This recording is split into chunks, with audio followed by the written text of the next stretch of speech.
بعض بچے ایسے بھی ہیں 2 سال کے قبل ہی اپنے الفاظ کو تلفظ کرنے کی قابل ہو جاتے ہیں، ماہر ہو جاتے ہیں۔ تو یہاں پر ہم کو کیا سمجھ آتا ہے کہ سماعت جو ہے، سننا جو ہے، بہت مددگار ثابت ہوتا ہے جو گفتگو کرنے، پڑھنے اور لکھنے کے لیے۔ تو آگے بڑھ کے دیکھتے ہیں، تو دوسرا پوائنٹ کیا ہے؟ بہترین تلفظ بہترین سماعت کے ذریعے ہی ممکن ہوتی ہے۔ یعنی جب ہم الفاظ ادا کرتے ہیں یا کچھ جملے ادا کرتے ہیں، ان کا بیس کہاں پر ہوتا ہے؟ بہترین سماعت۔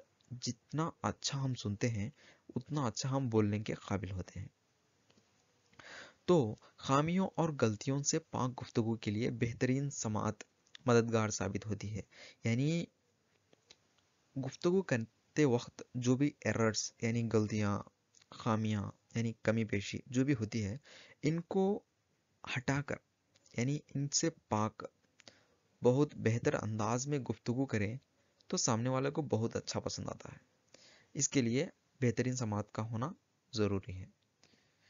تو آخری پوائنٹ ہے اس میں، بچہ اپنے خیالات اور رجحانات کو مناسب انداز میں اظہار کر سکتا ہے۔ کس کے ذریعے؟ اگر قوت سماعت بچے کی ٹھیک ہو تو یہاں پر دیکھیے قوت سماعت کی خامیاں کیا ہیں۔ خامیاں جو ہیں، چند بچوں میں کیا ہے؟ پیدائش سے ہی کان کی بناوٹ میں خامی ہوتی ہے۔ کان کی بناوٹ میں خامی ہوتی ہے جو بچوں کو سننے میں تھوڑا تکلیف، مشکل آتے ہیں۔ تو دیکھتے ہیں کہ چند افراد کو مختلف امراض کے سبب قوت سماعت میں کمزوری پیدا ہوتی ہے۔ یعنی بچوں کو بعض ایسی بیماریاں یا امراض ہوتے ہیں، ایسے مرض کے شکار ہوتے ہیں جن کے ذریعے قوت سماعت میں کمزوری پیدا ہوتی ہے۔ یہاں ہم آج کل دیکھتے ہیں جیسا کہ یہ 2 عام طور پر قوت سماعت کی خامیاں ہیں۔ انہی کے ذریعے بچوں میں قوت سماعت کی کمی پیدا ہوتی ہے اور معلوم بھی ہوتی ہے۔ معلم کی جانب سے اختیار کی جانے والی احتیاطی تدابیر۔ تو قوت سماعت کے لیے معلم کیا کرنی چاہیے؟ تو یہاں پر دیکھیے، اساتذہ کو چاہیے کہ وہ ہمیشہ اپنی تدریس کو دلچسپ بنانے کی کوشش کرتے رہیں، یعنی انٹرسٹنگ بنانا چاہیے، اور کمر جماعت کے ماحول کو رنگین اور خوشگوار رکھنے کی کوشش کریں۔ رنگین اور خوشگوار مطلب بچے، جب بھی معلم بچوں کے آگے آتا ہے تو بچے اس طرح فیل ہونا کہ ہم ان کے کلاس سننا ہی ہے، یہ بہت اچھا کلاس بولتے ہیں۔ اس طرح بچوں کے اندر ایک ایسا خوشگوار ماحول پیدا کرنا چاہیے معلم۔ تو اساتذہ کو چاہیے کہ وہ پہلے بچوں کی باتوں کو غور سے اور توجہ کے ساتھ سنیں۔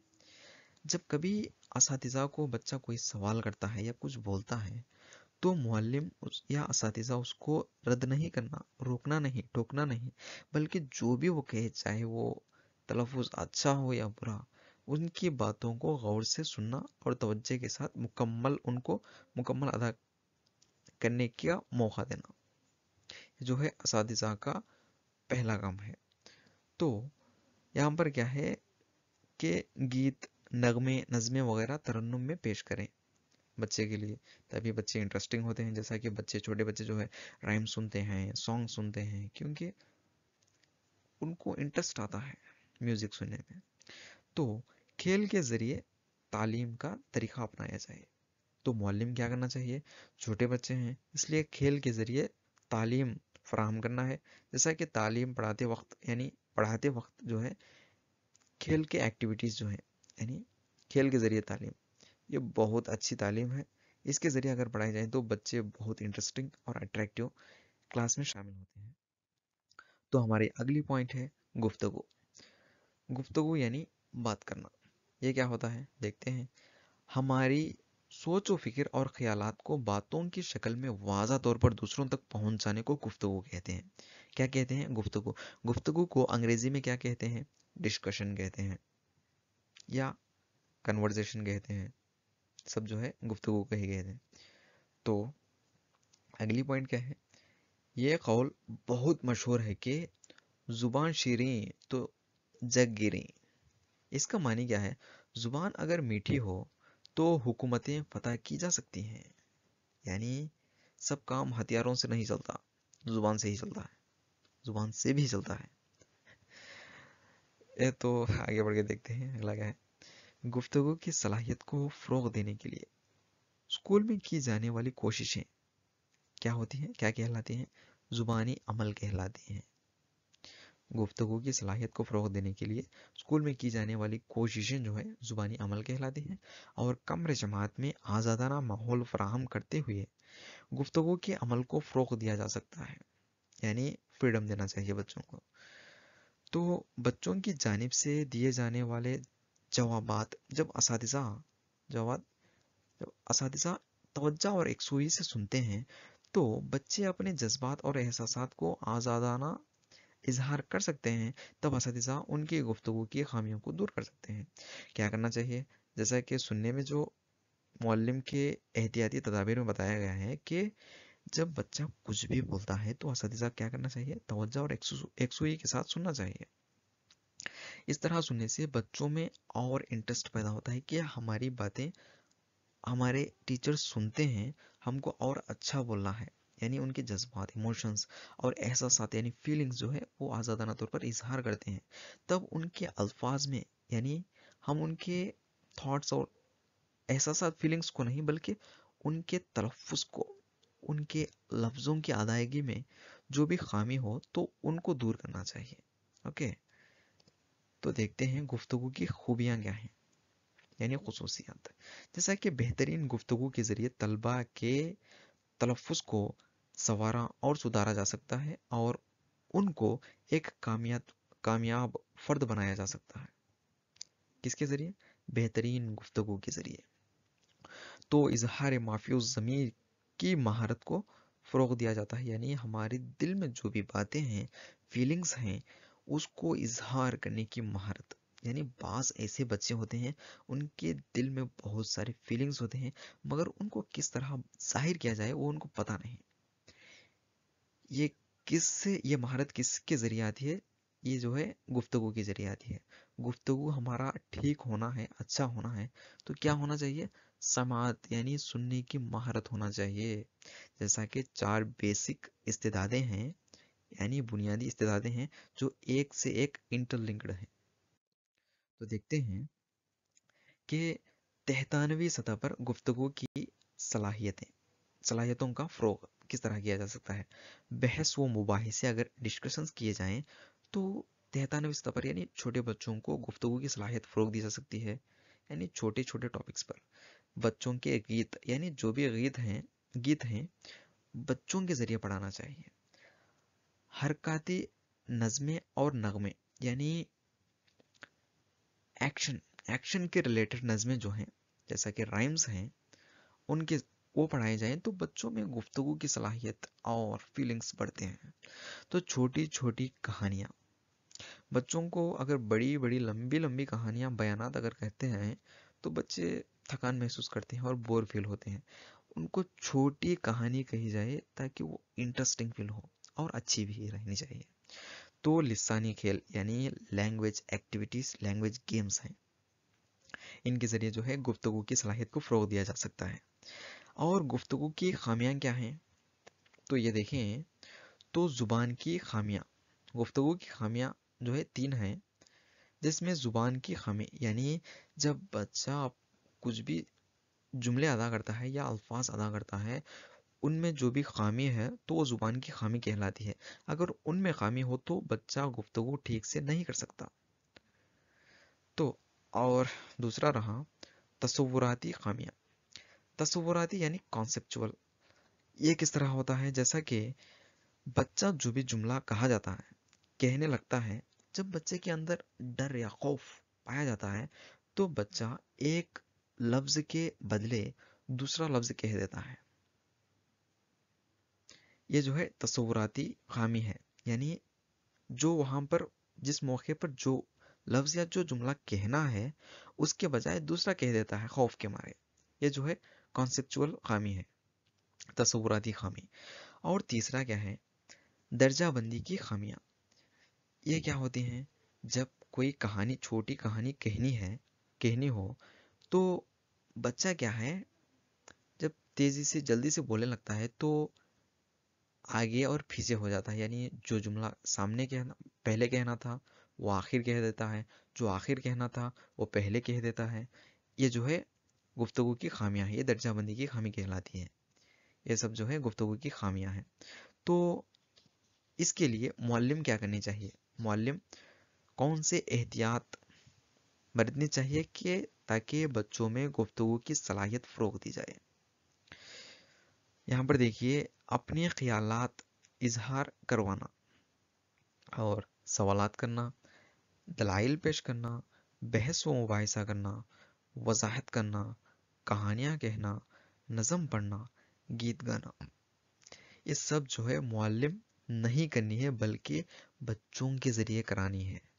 یہ معلم کیا کرنا ہے، بچوں کے ذریعے یہ سب کام کرانا ہے تاکہ بچوں میں گفتگو کی صلاحیت فروغ دی جائے۔ جیسا کہ اپنے خیالات کا اظہار بچوں کو آزادانہ طور پر کہنے اور اظہار کرنے کا موقع فراہم کرنا ہے، اور بچے کو چاہے وہ غلط کہے یا صحیح کہے، بات یہ نہیں بلکہ بچوں کو آزادانہ طور پر سوالات کرنے کا موقع فراہم کرنا ہے، جس سے ان کے اندر گفتگو کی صلاحیت فروغ پاتی ہے۔ اس کے بعد گفتگو کو ٹھیک کرنے کی ذمہ داری معلم کی ہوتی ہے، اور دلائل پیش کرنا، بحث مباحثے، وضاحت کرنا، کہانیاں کہنا، نظم پڑھنا، گیت گانا، یہ سب جو ہے معلم بچوں کے لیے گفتگو کو فروغ دینے کے لیے کرنا ہی ہے۔ تو یہاں پر دیکھیے، ہمارا تیسرا جو ہے پڑھنا، تیسری استعداد جو ہے پڑھنا، یعنی پڑھنے کو ہم مطالعہ بھی کہتے ہیں۔ تو آخر یہ کیا ہے، علم حاصل کرنے کے لیے محض سننے اور گفتگو کرنے کی مہارتیں کافی نہیں ہوتی، اور کیا چاہیے، اس کے لیے پڑھنے کی مہارت بھی ضروری ہے۔ اس کے لیے کیا ہے، پڑھنے کی مہارت بھی ضروری ہے۔ تو آخر پڑھنا کیا ہے، پڑھنا کیا کہلاتا ہے؟ کسی موضوع کو اگر ہم پڑھتے ہیں، کسی موضوع کو پڑھ کر اس کا تصور یعنی کانسیپٹ اور اس کا مرکزی خیال یعنی مین تھیم کو اخذ کرنا ہی پڑھنا کہلاتا ہے۔ یعنی جب ہم کچھ کاغذ لیے جس میں پرنٹڈ جو بھی میٹر ہو اس کو پڑھتے ہیں، تو اسی طرح پڑھتے نہیں جانا، بلکہ جو بھی ہم پڑھیں اس کے اندر کا مین تھیم، مرکزی خیال اور اس کا کانسیپٹ جو ہے ہم کو سمجھ آنا چاہیے۔ اس کو کیا کہتے ہیں، پڑھنا کہتے ہیں۔ تو یہاں پر دیکھیے کہ طبع شدہ یعنی پرنٹڈ اور تحریری شکل یعنی لکھی ہوئی میں موجود مواد کو حسی اعضاء کے ذریعے سمجھ کر معلومات حاصل کرنے کو پڑھنا کہتے ہیں۔ یعنی پرنٹڈ ہو یا لکھی ہوئی ہو، چاہے جیسی بھی ہو، جس کو وہ مواد کو جو ہے حسی اعضاء یعنی آنکھوں کے ذریعے دیکھ کر، زبان کے ذریعے پڑھ کر ہم کیا کہنا چاہیے، معلومات حاصل کرنا چاہیے، اخذ کرنا چاہیے، اس کو کیا کہتے ہیں، پڑھنا کہتے ہیں۔ یہ رہا پڑھنے کے تعلق سے۔ تو دیکھتے ہیں ہم پڑھنے کے طریقہ کار۔ پڑھنے کے طریقے کتنے ہیں، یہ بہت بڑا ڈاؤٹ بچوں میں یا اسٹوڈنٹس میں پایا جاتا ہے۔ اس کو اس کلاس میں ہم کلیریفائی کریں گے۔ جیسا کہ مطالعے کے طریقہ کار یعنی پڑھنے کے میتھڈز کتنے ہیں۔ عام طور پر پڑھنے کے طریقے یعنی مطالعے کے طریقے جو ہیں 2 ہیں، صرف اور صرف 2 ہیں۔ کتاب میں جو ہے 4 بتایا گیا ہے، 4 نہیں بلکہ صرف 2 ہیں۔ اس کا ایکسپلینیشن بھی ہم دینے جا رہے ہیں، اور فرمائیے۔ جیسا کہ خاموش خوانی اور بلند خوانی، یا خاموش مطالعہ اور بلند مطالعہ کہتے ہیں۔ تو اور کیا ہیں اس کے علاوہ، اور ہیں کیا، دیکھتے ہیں۔ جیسا کہ اس کے علاوہ اس میں موجود طریقہ کار جو ہیں اور 2 ہیں، جیسا کہ وسیع مطالعہ اور باریک بین مطالعہ۔ جب تو ان دونوں میں فرق کیا ہے، یا ان چاروں ایک ہیں؟ تو دیکھتے ہیں کہ خاموش خوانی جو سائلنٹ ریڈنگ کہلاتی ہے، صرف ہمارے آنکھوں کے ذریعے کی جاتی ہے۔ بلند خوانی جو ہے بلند آواز میں کی جاتی ہے۔ جب بھی بچہ سائلنٹ ریڈنگ کرتا ہے تو پرسکون کے ساتھ کرتا ہے۔ اس وقت باریک بین مطالعہ یعنی ہر ایک لفظ، ہر ایک جملے کو باریک بین یعنی جو ہے ریسرچ کے ٹائپ میں بچہ پڑھنے کا پڑھنے کے قابل ہوتا ہے، یعنی باریک بین مطالعہ کہلاتا ہے. یہ جو ہے خاموش خوانی سے ہوتا ہے. اور وسیع مطالعہ جو ہے بہت زیادہ اگر مطالعہ کیا جائے تو اس کو وسیع مطالعہ کہتے ہیں. انگلش میں اس کو کیا کہتے ہیں؟ وسیع مطالعے کو ایکسٹینسک ریڈنگ کہتے ہیں، اور باریک بین مطالعے کو انٹرنسک ریڈنگ کہتے ہیں. انٹرنسک نہیں بلکہ انٹرنسک ہی ہے. شاید ورڈس الگ ہوں گے بلکہ میننگ یہی ہے. تو یہاں پر دیکھیے کہ خاموش خوانی اور بلند خوانی صرف یہ دو ہی ہیں مین. یہ جو ہے ان کے علاوہ ہیں. یہ جو ہے اور ایک اہم پوائنٹ کہ آپ کو کہنی ہے، یہ دو جو ہیں خاموش خوانی اور بلند خوانی جو ہے یہ دو میتھڈز ہیں، اور وسیع مطالعہ اور یہ جو ہے وسیع مطالعہ اور باریک بین مطالعہ جو ہے یہ ٹیکنیکس ہیں. اوکے، تو یہاں آپ کو کلیریفائی ہو گیا ہوگا کہ مطالعے کی اقسام کتنے ہیں، یعنی مطالعے کے طریقے کتنے ہیں اور ٹیکنیکس کتنے ہیں. تو ہم دیکھتے ہیں یہاں پر دیکھیے کہ خاموش مطالعہ یا خاموش خوانی تو کیا ہے؟ صرف آنکھوں کا استعمال کرتے ہوئے دیگر حسی اعضاء پر زور دیے بغیر مواد کو آسانی سے سمجھنے کے لیے مطالعہ کرنے کی کوشش کو جو ہے ہم خاموش مطالعہ یا خاموش خوانی کہتے ہیں. اس کے فوائد کیا ہیں؟ جیسا کہ حسی اعضاء کے لیے کسی قسم کی تھکان نہیں ہوتا، اور وسیع مطالعہ کیا جا سکتا ہے، اور باریک بین مطالعہ بھی کیا جا سکتا ہے، اور دوسروں کے لیے کسی قسم کی رکاوٹ اور تکلیف کا باعث نہیں بنتا ہے. اور اسی طرح یکسوئی اور توجہ فروغ پاتی ہے. توجہ کے ساتھ پڑھ سکتا ہے اور توجہ فروغ بھی پاتی ہے. یہ رہا خاموش مطالعہ. تو دوسرا جو ہے بلند مطالعہ. یہ کیا ہے؟ طلبہ کی مطالعاتی خامیوں کی، یہ خومیاں نہیں بلکہ خامیاں ہیں، خامیاں سپیلنگ مسٹیک کے، خامیوں کی نشاندہی کرتے ہوئے ان کی اصلاح یعنی کریکشن کرنے کے لیے بلند خوانی بہت حد تک مددگار ہوتی ہے. بچوں میں پڑھنے کی صلاحیت کو ابھارنے کے لیے بلند خوانی بہت ضروری ہوتی ہے. یعنی جب بھی بچہ زور سے پڑھتا ہے یعنی بلند سے پڑھتا ہے تو معلم اس کو سنتا ہے اور اس کے خامیوں کو دور کرنے کی کوشش کرتا ہے. یہ جو ہے بلند خوانی یعنی بلند مطالعہ جو ہے بچپن میں یعنی 93ویں سطح پر بہت بہت مددگار ثابت ہوتی ہے. تو سرگرمیاں یعنی بلند خوانی کو کس طرح امپلیمنٹ کیا جائے، ایکٹیویٹیز جو ہیں یہاں پر دیکھیے.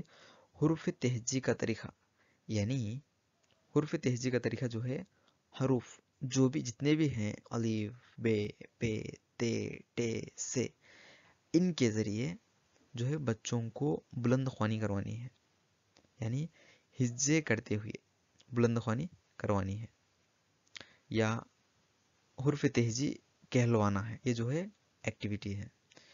اور اسی طرح حروف کا گروہی طریقہ، یعنی جو بھی حروف تہجی میں موجود ہیں جو یکساں شکل و ساخت کے جو بھی ہیں ان کو بیک وقت پڑھانی ہے.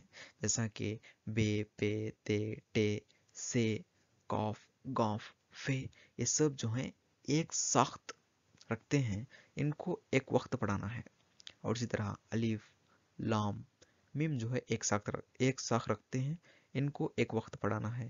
جیم چیم ہائے خے یہ جو ہے ایک ساخت کے ہیں، ان کو ایک یونٹ کی طرح ایک الگ سے پڑھانا ہے. اس طرح گروہی طور پر حروف کو پڑھانا ہے، یہ الگ طریقہ ہے. اور اسی طرح لفظی طریقہ، یہ کیا ہوتا ہے؟ جب بھی کون سا بھی جملہ ہے اس کو جملے کے طریقے سے نہیں بلکہ لفظی طور پر جیسا کہ جو بھی جملہ ہے اس میں لفظ کو الگ کر کے بچے کے ساتھ کہلوانا ہے. اور اسی طرح جملہ بندی کا طریقہ، یعنی یہاں پر چھوٹے چھوٹے جملے کہلوانا ہے، جیسا کہ محاورے ہو سکتے ہیں اور مرکب الفاظ ہو سکتے ہیں، جو بھی ہوں چھوٹے چھوٹے جملے کہلوانا ہے. اس کے بعد جب جملے بچہ کہنے لگتا ہے تو اس کے بعد چھوٹی چھوٹی کہانیاں بچوں کے ساتھ بچوں کے ہاتھ بچوں سے کہلوانا ہے، تاکہ ان کے اندر بلند خوانی یعنی بلند مطالعہ فروغ پائے. یہ رہا. تو اس کے فوائد کیا ہیں؟ ہم دیکھتے ہیں کہ اس کے قواعد جو ہیں، قواعد نہیں بلکہ فوائد ہیں. اوکے، بلند خوانی کے فوائد، جیسا کہ بلند خوانی کے مدد سے بچوں کے تلفظ اور لسانی خامیوں کو صحیح کیا جا سکتا ہے. تمام طلبہ کے ذریعے اجتماعی طور پر مطالعہ کرایا جا سکتا ہے. یعنی بیک وقت بچوں کو بٹھا کر ایک ایک بچے کے ذریعے پڑھایا جا سکتا ہے، یا گروہی طور پر بچوں کو بٹھا کر ویسے بھی پڑھائے جا سکتے ہیں.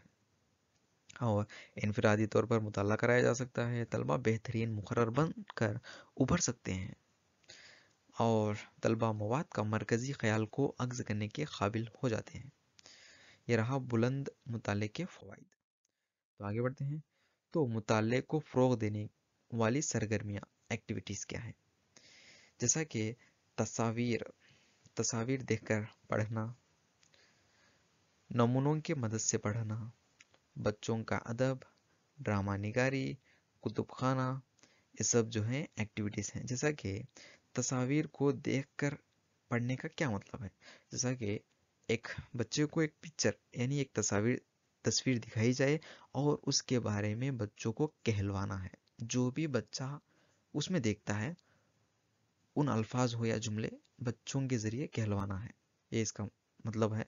تو نمونوں کی مدد سے پڑھانا، یعنی نمونے جو بھی پیٹرنز ہیں جوڑ کر ہو یا پکچر ڈائیگرامس بنا کر ہو، بچوں سے کہلوانا ہے. اسی طرح بچوں کا ادب، بچے جو بھی لکھے ہوئے رہتے ہیں لٹریچر جو ہے بچوں کے ہاتھ پھر سے وہ کہلوانا ہے. ڈرامہ بازی یعنی ڈسکشن کنورزیشن جو ہے. اور کتب خانہ، یعنی کتب خانے میں جو بھی کتابیں ہیں، یعنی اسمال سٹوریز ہو سکتے ہیں یا سٹوری کارڈز ہو سکتے ہیں، جو بھی جو ہیں ان کے ذریعے بچوں کے ذریعے پڑھانا ہے اور کہلوانا ہے. جیسا کہ جریدے، رسالے اور روز نامچے، ماہ نامچے، سہ ماہی، شش ماہی اور سالانہ یعنی جن میں اردو دنیا، شقفتیں اور ننھے فرشتے، سائنس کی دنیا، یہ سب جو ہیں کیا ہیں؟ روز نامچے یعنی نیوز پیپرز ہیں، میگزینز ہیں. ان کے ذریعے بچوں میں مطالعے کی اور گفتگو کی صلاحیت کو فروغ دی جا سکتی ہے. اور اسی طرح غیر نصابی کتابیں یعنی نظمیں ہو سکتی ہیں، گیت، نغمے، تصویری کہانیاں، سٹوری کارڈز ہو سکتی ہیں، چھوٹی چھوٹی کہانیاں ہو سکتی ہیں، سب جو ہے بچوں کے اندر مطالعے کو فروغ دیا جا سکتا ہے. تو آگے بڑھ کے دیکھتے ہیں ہمارا آخری جو بنیادی استعداد ہے لکھنا ہے، یعنی تحریر، جس کو تحریر بھی کہا جاتا ہے. جیسا کہ زبان کے ساتھ رسم الخط جوڑنے کو کیا کہتے ہیں؟ تحریر کہتے ہیں، یعنی لکھنا کہتے ہیں. یعنی جو بھی ہم بولتے ہیں رسم الخط یعنی تحریری شکل میں جس کو ہم اظہار کرتے ہیں تو اس کو لکھنا کہتے ہیں. تو جس طرح گفتگو کے لیے آواز یعنی صوت بنیاد ہوتے ہیں یعنی آواز، بات کرنے کے لیے آواز کی ضرورت ہوتی ہے، اسی طرح تحریر کے لیے حروف بنیاد ہوتے ہیں. بزرگوں کا قول ہے، مشہور قول ہے، جیسا کہ 10 پڑھت کے لیے ایک لکھت کافی ہے. یعنی جتنے بھی بار پڑھتے جائیں شاید سمجھنے اور سمجھانے کے لیے مشکل ہو سکتا ہے، اس لیے ایک لکھت کافی ہے. اور اس کو الگ طریقے سے بھی کہہ سکتے ہیں، جیسا کہ کسی کو وعدہ کرتے ہیں تو ان کو ہم 10 بار بات بولنے سے ایک بار لکھ کر اگریمنٹ دے دینا بہت اچھا ہوتا ہے. ایسا بھی آ سکتا ہے، مگر ہم یہاں لسانی طور پر یعنی زبانی طریقے سے سیکھتے ہیں، یعنی لسانی زبان کی استعدادیں جو سیکھتے ہیں، اس لیے یہاں پر جو ہے 10 پڑھت کے لیے ایک لکھت کافی ہے کا مطلب ہے 10 بار 10 مرتبہ پڑھنے سے ایک مرتبہ لکھنا بہت اچھا ہوتا ہے.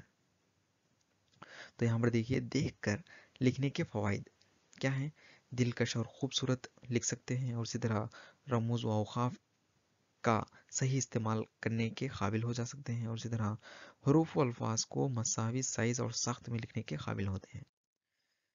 تو یہ رہے. اور یہاں پر دیکھیے املا نویسی یعنی ڈکٹیشن کیا ہے؟ یعنی اساتذہ کی جانب سے کہی جانے والی الفاظ کو طلبہ جب اپنے تختیوں میں، نوٹ بکس میں دیکھے بغیر لکھتے ہیں تو کیا کہتے ہیں؟ املا نویسی، ڈکٹیشن کہا جاتا ہے. ڈکٹیشن کے فوائد کیا ہیں؟ یہ جو ہے اس کے ذریعے بہترین سننے کی صلاحیت، قوت سماعت فروغ دی جا سکتی ہے، اور اسی طرح سننے کی صلاحیت، پڑھنے کی صلاحیت، لکھنے کی صلاحیت میں مطابقت اور ارتباط یعنی کنیکشنز پائے جاتے ہیں، ایڈجسٹ ہو سکتے ہیں۔ طلبہ کی تحریر میں حسن اور توازن پیدا ہوتا ہے، اور اسی طرح بچے باضابطہ اور بااصول تحریر کے عادی ہو جاتے ہیں۔ بچے توجہ اور یکسوئی سے سننے کے عادی ہو جاتے ہیں۔ یہ جو ہے املا نویسی کے فوائد ہیں۔ اسی طرح اگر ایک کلاس آپ کو اچھی لگی ہو تو لائک ضرور کیجیے، اپنے ساتھیوں سے شیئر ضرور کیجیے۔ اسی طرح ہم میتھڈالوجی کے کلاسز اور بولنے کے لیے ہم کو آپ کا سپورٹ چاہیے، اس لیے آپ کلاس اچھی لگی تو لائک ضرور کیجیے اور کامنٹ بھی کیجیے۔